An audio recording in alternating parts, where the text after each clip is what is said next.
Welcome to round two of the Newport News Park. Hey, if you're enjoying the channel, just hit like and subscribe. We actually had so many side trails to hike on here that we wanted to come back and really just dive off of all the side trails. So it's important that when you pull up to the park, there's two gates. There's a main gate where the Lights Festival is, and it says Love Newport News. Go past that, and then about a mile on the right, there's a gift shop and a place to buy some drinks and another parking lot. And that's where you'll launch from to catch this bike trail. So if you start on the bike trail on the roadside, right, don't enter the woods, but take a right and follow the bike trail to the right, you'll come up on your first side trail here. And as you're walking down, there's no bikes and there's no horses on this, which is nice, right? So you're not avoiding a bunch of horse crap and having people go on the left, yelling at you every, 300 yards while there's bikers coming. No disrespect to them. Everyone's out there getting exercise. It's just startling if it's super quiet for 10 minutes and then you get someone yelling on the left. We took a little time out to grab some pictures, but you'll see us here in a second. This is kind of heading down towards the first lake. It's an actual man-made lake back from the Civil War era. And this is kind of the approach trail leading up to it, where the north and the south had a standoff. And so the north was on the side we're on, and they actually put in some cannon positions. And I don't know how much photo we took of the earthworks they did, but the south actually built this dam here that's at this park, and they used it as a defensive position to line the river to try to stop the advancement of the Union Army. So there's a bunch of plaques on the way out there. Got a huge history lesson, was not expecting it, didn't know much about the park going into it, but it was super cool to take a look at. We walked out here and got a heck of a view. The water's super clean. You can see right to the bottom of it.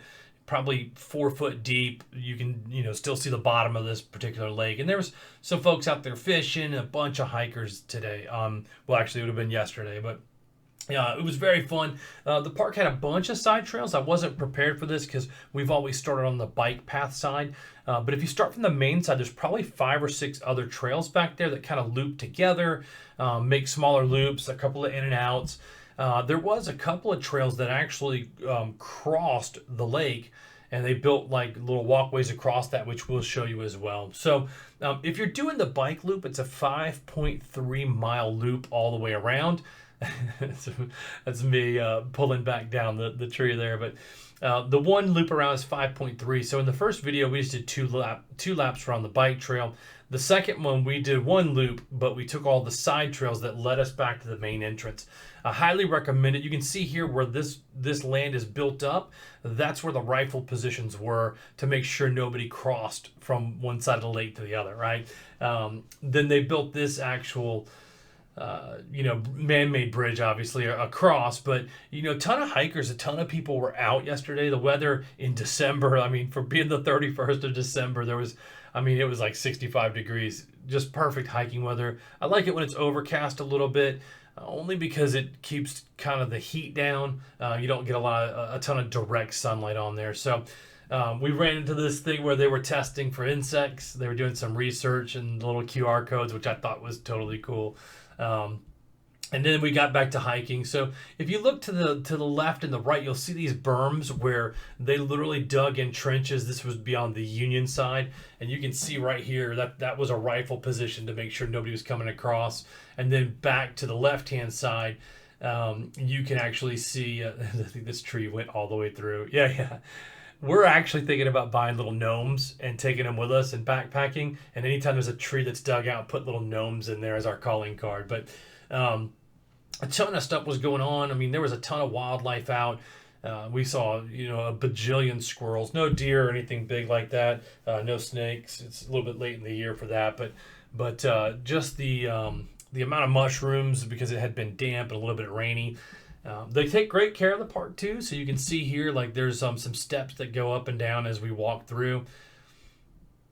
You can see more of the trenches that are dug in. I probably went for about a half mile to a mile along the river. And as we got back into some other trails, these higher points are where they had the cannons at. But like I said, on the plaques, you can read all about them. What's cool about this park, too, is not only is there Civil War history here, but George Washington actually made a base camp here for his headquarters during the Revolutionary War. So 2 wars were fought on this very ground in here. Again, another outlook on the lake.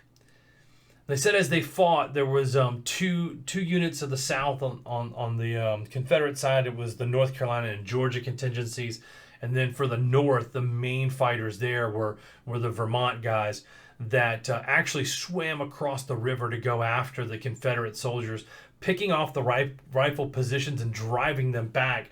The problem was getting across the lake. All their gear got wet, and they were unable to really defend. And so out of that, they kind of wanted to retreat, and so they went back and gave up the positions they got, getting shot at again on the way back across. But they couldn't reload because all their gunpowder and stuff was wet. So again, just a ton of these bridges built in here. They really did a lot of work. On the other side, we did read a plaque on that south side that let us know that the park actually flooded after a hurricane dumped 18 inches of rain, and it flooded and closed this park for a full year while they renovated the trails and kind of got things back to normal on here to walk through. But you can go in, you can park for free, you can hike these trails. It's pretty amazing. For families that want to come during Christmas time, I think it's $15 or $20 to drive your car through, but they have lights that line the main side again because we're on the bike path. I think we took a couple of photos of that side, but it was pretty amazing to kind of come through here. She was like, "Come back and talk to me."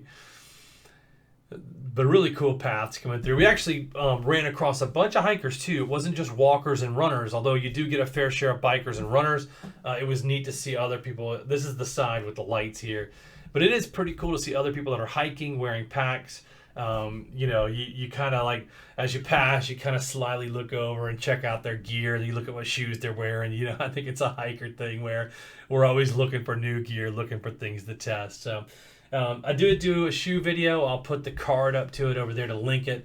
But this is the Newport News Park, the second trip out here, and I do think we'll make a third trip. This will probably be one of the ones we put into rotation just because we liked it so much. And I think next time we'll start on the north side and then make our way across some of the trails that we didn't walk. There was a fire swamp trail and a wind trail and a couple others that we want to kind of get into. So I had a blast. Yeah, it was about 9.5 miles by the time we got to the car, and I had to double back for some stuff. It was about a 10.5 day. So don't forget to hit like and subscribe.